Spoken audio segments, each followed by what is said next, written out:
Bismillah ar-Rahman ar-Rahim. Assalamu alaikum wa rahmatullah. Welcome back, dear students. Now, last week or the last lessons, we started with the expansion of the units. And just to remind you that in the expansion of the units, we review and enrich the information that we have studied and applied throughout the semester. Now, we're going to complete with our expansion here. But before we start, we have a question.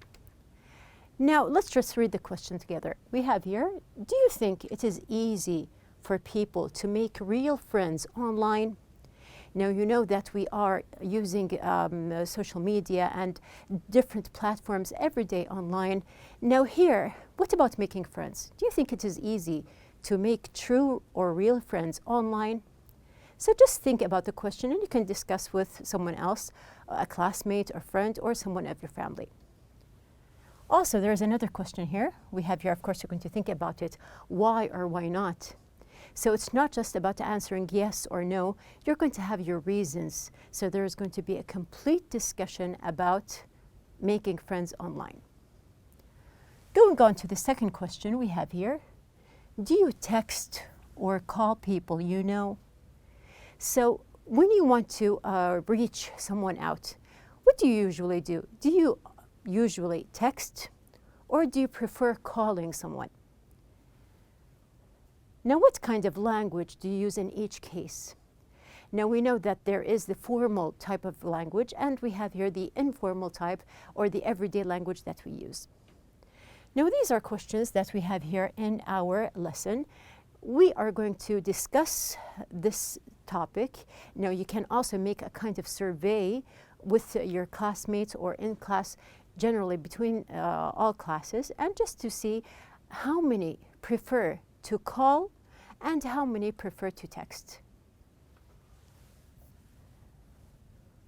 Now, moving on, we know that lots of people, you need to talk to them face to face when you want to discuss a certain topic or something. Also, to just go back and revise some ways to contact people or to reach out.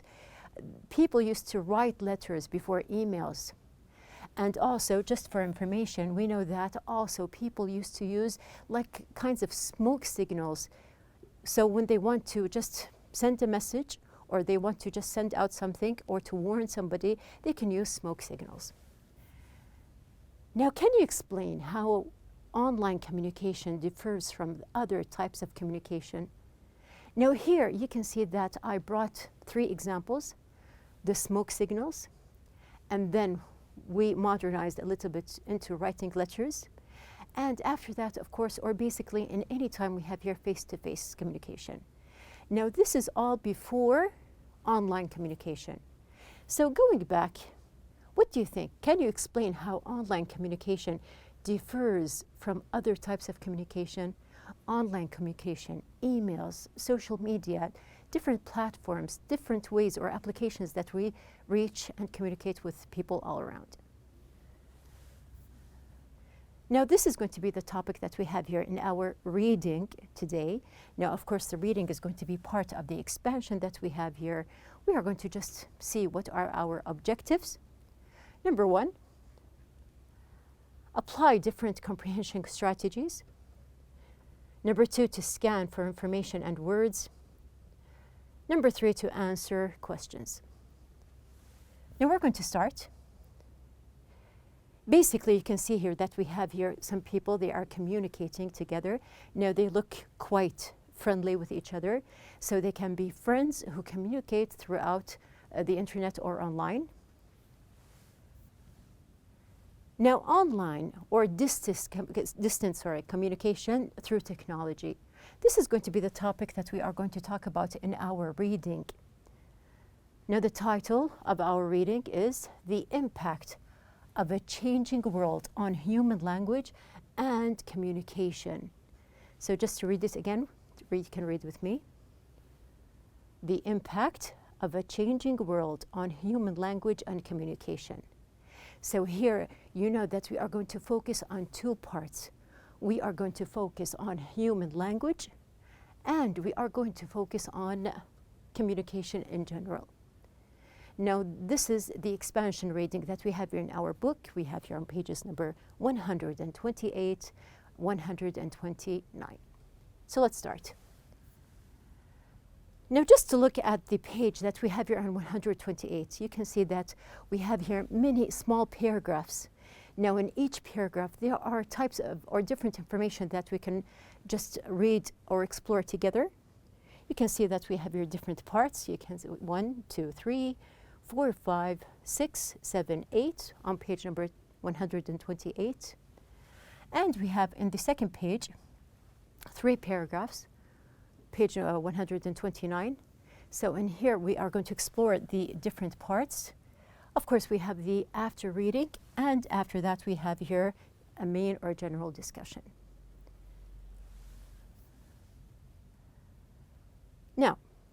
Now this is going to be the first paragraph that we have here.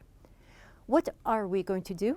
We are going to read together, and also you are going to listen at the same time. So you can just check the pronunciation of some words if you have any kind of difficulty.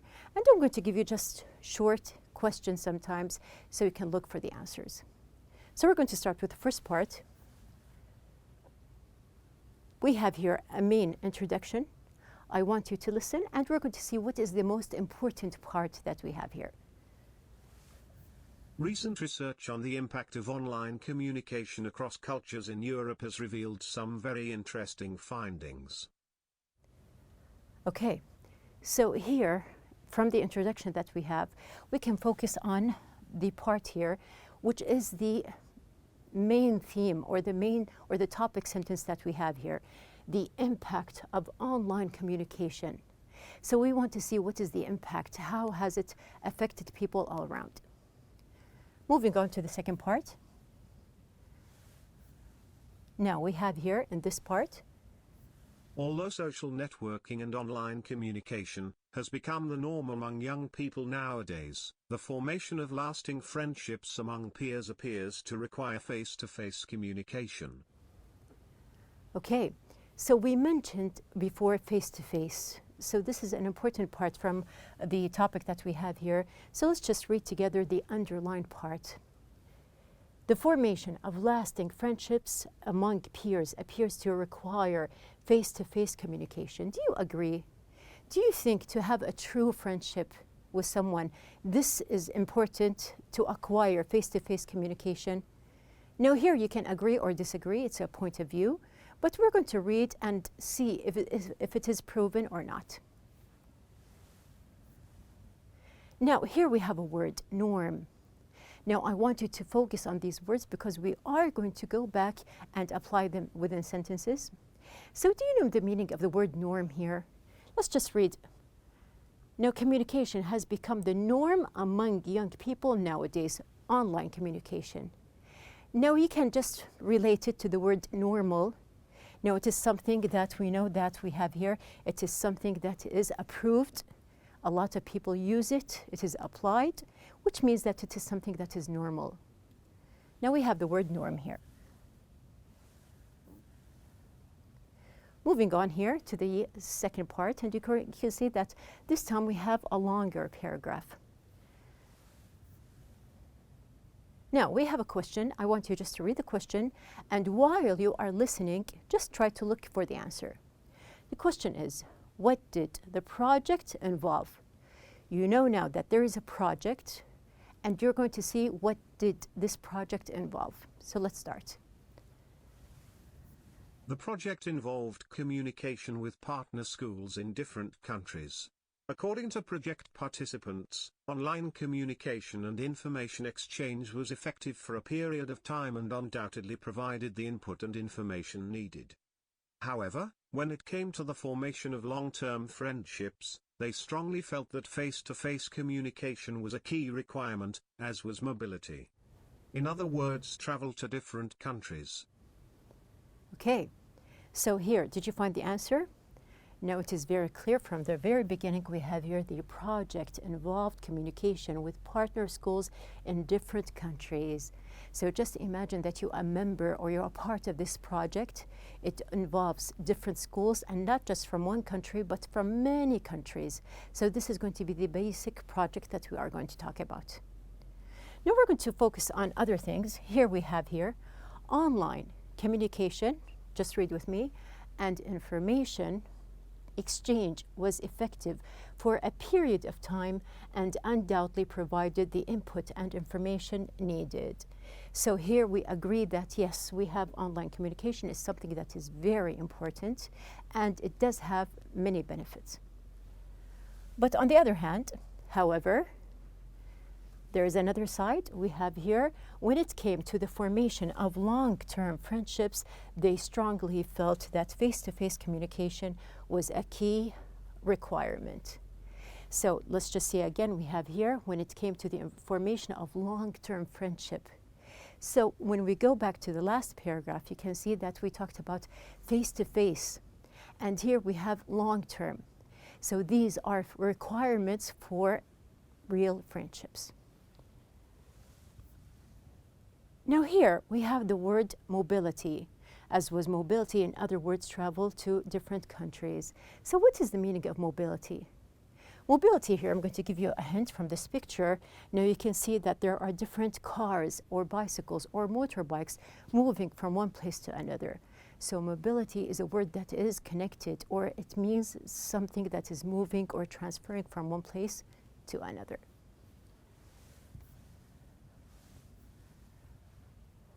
Moving on to the next paragraph. Now here, let's just see what we have. Yes. Now I would like you to look for a quotation or quotation marks. So this means that I want you just to focus, see what is quoted here, and we're going to discuss it afterwards. So let's start. The way one of the participants put it, it's different to find out about each other's culture through reading, talking about it and exchanging pictures or videos, and different to actually experience it in person. It's the day-to-day things that tell you more about people and their mindset. These conclusions were reached after participants visited the countries where partner schools were located. As funding was limited, not all project participants were able to join. Okay, so it's easy to just underline what we have here, quoted. We have here, yes. Now it's different to find out about each other's culture through reading, talking about it and exchanging pictures or videos, and different to actually experience it in person. It's the day-to-day things that tell you more about people and their mindset. So this agrees, or we can say that this proves that yes, we have here communication with people, face-to-face communication, and just talking or being on contact basically or on daily basis. This is something very important to learn about other cultures and other people. Moving on to the next paragraph.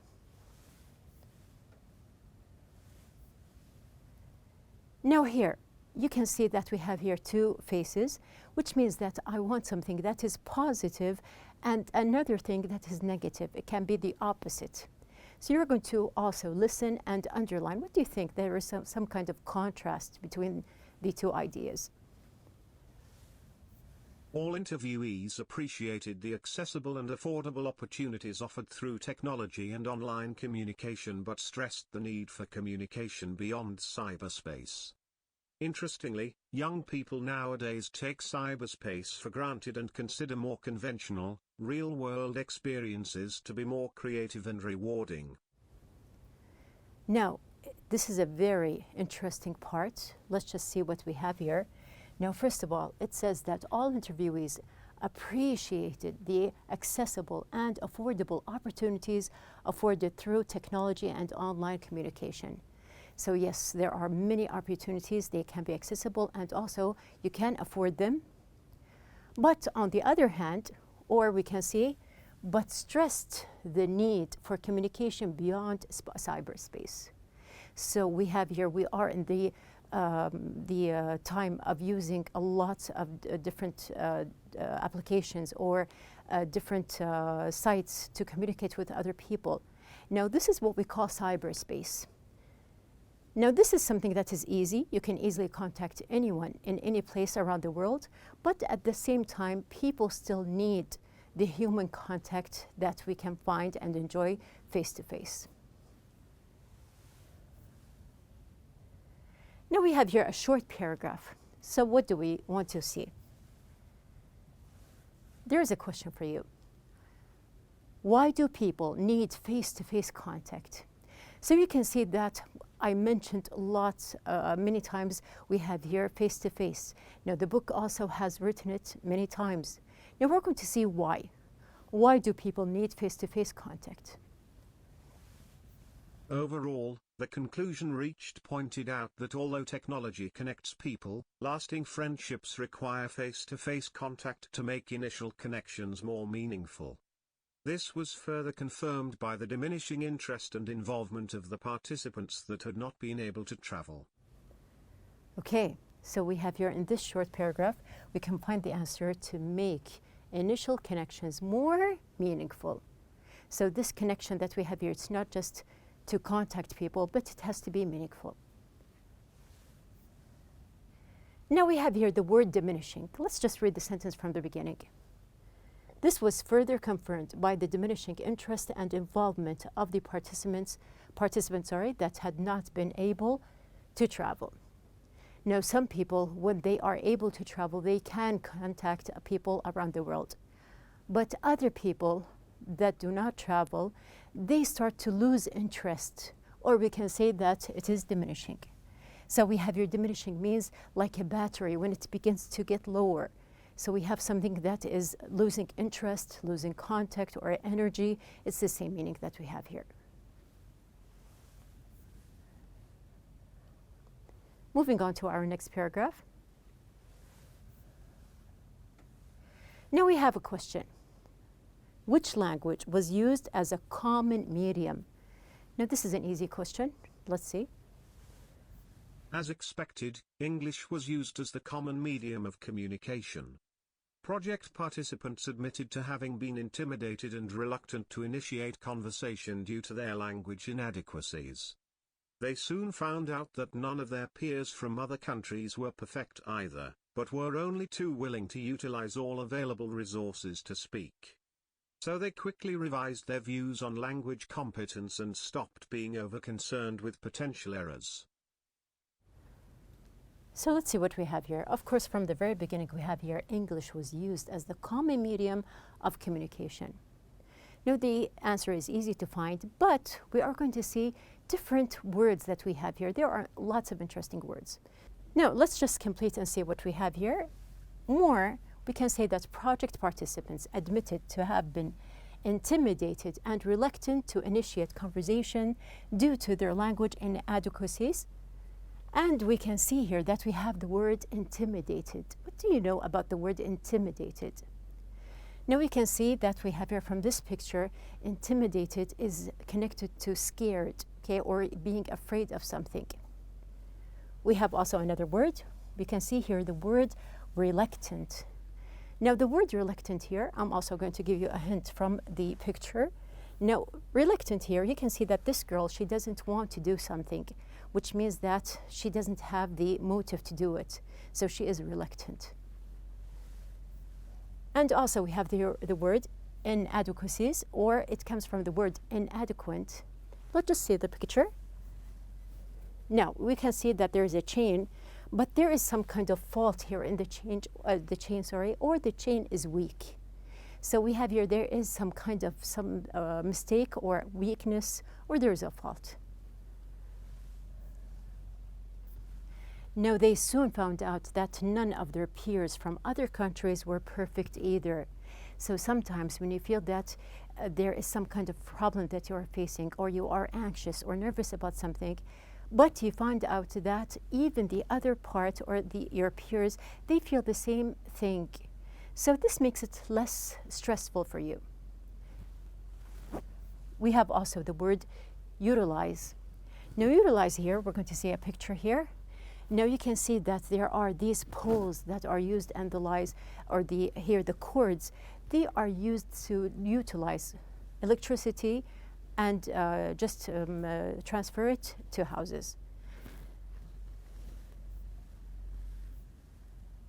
Now the last part that we have here, so they quickly revised their views on language competence and stopped being over-concerned with potential errors. So the feeling of competing, it lessens when you feel that you are comfortable and you feel that the other side share the same thing. Moving on. Now we have here, there is a question, what was the difference between online and face-to-face communication among project participants? So let's just listen. The task at hand required them to communicate with people that they had previously communicated with through email and video conferencing, under more controlled circumstances with teacher support, and time to check and edit their language. Face-to-face communication had to be spontaneous and genuine, so they were required to do their best to listen, understand, and ask for clarification or repetition, use gestures or point to things if they could not recall words and so on. More importantly, their peers from other countries routinely resorted to the same strategies in conversation. Yes, okay, so let's see our answer here. Under more controlled circumstances with teacher support and time to check and edit their language, face-to-face communication had to be spontaneous and genuine, so they were required to do their best to listen, understand, and ask for clarification or repetition, use gestures or point to things if they could not recall words, and so on, and this is what we actually call strategies. So we have here, this is the difference between online and face-to-face communication, as you can see. Now we have here this part. Now here, I want you just to read this word in silence and also this word and try to guess the meaning while you are listening. So let's start. On occasion, when lost for words, their interlocutors would say, "Text me." This they could do without difficulty, using abbreviated language. They would then use the text message as a basis to clarify meaning. Abbreviated language, this special kind of electronic shorthand, which often confuses older adults, is accessible to young people. In fact, it is the electronic variety of English as an international medium, and an identifying marker of generations that are natives to technology. Okay, let's go back to the first word. Now we have here the word interlocutors. Now what does this word mean? I'm going to give you just a hint from here. Now you can see two people, they are talking to each other. So here, this kind of discussion between them, we can say that they are two interlocutors together. The second word that we have here, abbreviated language, is sometimes we have some words that are shortened, or we can say abbreviated. Now, speaking of abbreviated, we have here something concerning it. I want you to look for another word that has the same meaning of abbreviation. So let's start. The context and means of communication do have an immediate impact on the type of language used. The need for speedy and highly economical messaging has fostered the development and evolution of texting language. Abbreviated language is regarded as a type of slang, categorizing it as a substandard variety of language. On the other hand, some analysts attest to the fact that it indicates high intelligence and speed of processing that should not be overlooked. Okay, so here we can see that there is a need of speedy and high economical messaging has fostered the development and evolution of texting language. Now this is the reason for abbreviation, but still we haven't found our word yet. So we are going to move on to the second paragraph here. Yes. Now you are going to look for a word that has the same meaning as I mentioned for abbreviation. According to Professor Crystal, text-speak, the combination of vowel-free abbreviations and acronyms, has definitely been overhyped and does not qualify as a new language. So you can see that we have here the word acronyms that has the same or the close meaning to abbreviation and has definitely been overhyped. Now we can say that something is overhyped, or in other words, it can be overrated. Moving on. Now there is a question: how did a group of students feel about using abbreviations? When these issues were addressed in a focus group with high school students who had participated in the multicultural project, they were ready with clear and highly articulate answers. They agreed that context and circumstances impose the need for changes in communication and therefore the type of language used.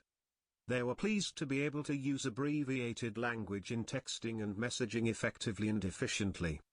However, they pointed out that they would very much like to develop their language and communication skills further in order to be able to operate in a different range of contexts. As one of the interviewees put it, "It wouldn't be a good idea to use abbreviated language in term papers when I get to university." So you can see in this part here, now we have here some people, yes, they agreed that using abbreviated words is something that is easy and we can use it in everyday language, but mainly in studies and in the future text, of course, the formal type of language is preferred. Now we have here, what is the most interesting thing that you learned from this reading? There are lots of information that we have here. You can just think about it. Now we have our exercise. We have to complete the sentences with the words. Of course, these are the words that we passed by before. Now we can just fill in the blanks. We have here the disappointing results of the experiment were unfortunately caused by the researchers' enthusiasm and interest. We can see that we have here the word diminishing. We have, unfortunately, consuming too much fast food is the norm among young people these days, not the exception. Although he had spent days preparing his presentation, he got so intimidated by the audience that he could hardly say a word. You should not give up when you run into difficulties. Instead, you should utilize all your skills and experience to deal with them. UAE is an acronym. It stands for United Arab Emirates. And the last one, or we have here number 6, a good communicator always tries to facilitate his, yes, we have here interlocutor. Yes, moving on to the last part here, actually, we have here number 7, young people use abbreviated language in texting. People used to think that computers were vastly overrated as a home appliance. Now you can see also we have after that the discussion questions. We have here what were the conclusions of research on the impact of online communication across cultures. You can see also we have the second question. What did the project participants believe about lasting friendships? We have also number 3. What's the main difference between participants who traveled to different countries and those who didn't? We have number 4, how did the project participants feel about their language competence to begin with and why? And we have after that question number 5, which factors fostered the development of texting language? Now you can see that all of these questions, including number 6 here, what did high school students believe about different types of language and why? Now we have discussed the content that we talked about throughout the reading. You listened to them and we had the details all underlined. You can just go back and underline in your book. We have here the discussion. You can discuss with a classmate. Do you think abbreviated text-to-speak qualifies as a new language? Why or why not? And do you think technology has had a positive or negative impact on language and communication? Give reasons. So we have here a general or main discussion that you may apply. Our outline for the day is we have of course evaluated, or before we engaged, we explored the topic together, we elaborated, and at the very end, it is your turn to evaluate and discuss with your classmates. So be ready and prepared. We have a second part of reading in our next lesson, inshallah.